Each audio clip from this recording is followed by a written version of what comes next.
कभी सोचा है कि हम पैसे क्यों और कैसे खर्च करते हैं? कभी सेल का बैनर देखकर दिल तेजी से धड़कने लगा, या फिर खरीदो एक मिलाओ एक मुफ्त देखकर लगा भाई ये तो जबरदस्त डील है।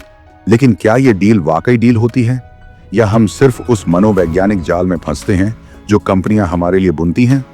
आज हम बात करेंगे एक ऐसी किताब की जिसने लाखों लोगों की सोच को बदल दिया।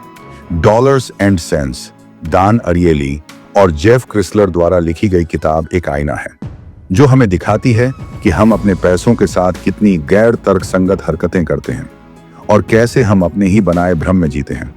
कहानी शुरू होती है आरव की। आरव एक मिडिल क्लास लड़का, हर महीने की सैलरी, ईएमआई, नेटफ्लिक्स का सब्सक्रिप्शन, वीकेंड पर बाहर का खाना और महीने के आखिरी दिनों में सिर्फ जीने का संघर्ष।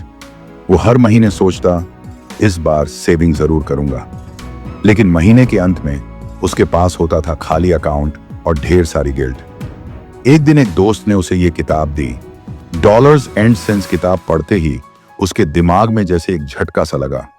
क्यों? क्योंकि उसे पहली बार यह समझ आया कि हम पैसे को देखने, समझने और खर्च करने में बार बार गलती करते हैं। मेंटल अकाउंटिंग, दिमागी अकाउंटिंग, हम एक ही पैसे को अलग अलग तरीकों से देखते हैं।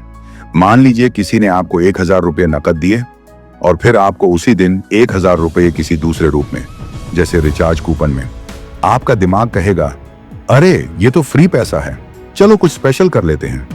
यही है मेंटल अकाउंटिंग, जहां हम पैसों को उनके सोर्स के हिसाब से अलग अलग महत्व देते हैं। लेकिन पैसा पैसा होता है, चाहे वो कहां से भी आया हो।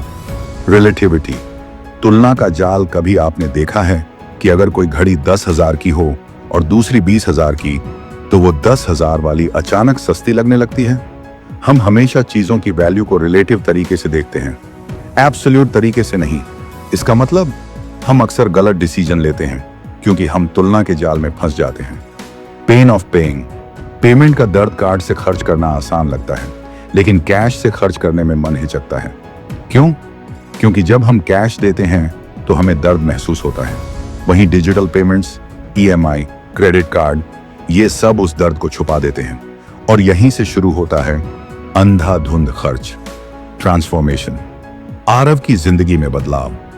आरव ने धीरे धीरे इन सब बातों को अपने जीवन में लागू किया। उसने हर खर्च को ट्रैक करना शुरू किया, सेल, ऑफर्स और डिस्काउंट में खुद को बहने से रोका। हर खरीद से पहले यह सवाल पूछा, क्या मैं इसे सच में चाहता हूं या ये सिर्फ एक चाह है? 6 महीने बाद उसके सेविंग्स बढ़े, स्ट्रेस कम हुआ और जिंदगी में संतुलन आया। हम सोचते हैं कि अमीर बनने के लिए बड़ी सैलरी चाहिए, लेकिन हकीकत यह है अमीर बनने के लिए सही सोच और पैसे को समझने का हुनर चाहिए। और वो हुनर आपको मिल सकता है इस किताब से, डॉलर्स एंड सेंस। अगर तुम भी आरव की तरह अपनी फाइनेंशियल लाइफ को बदलना चाहते हो, अगर तुम भी चाहते हो कि पैसे का गुलाम नहीं मालिक बनो, तो ये किताब तुम्हारे लिए है।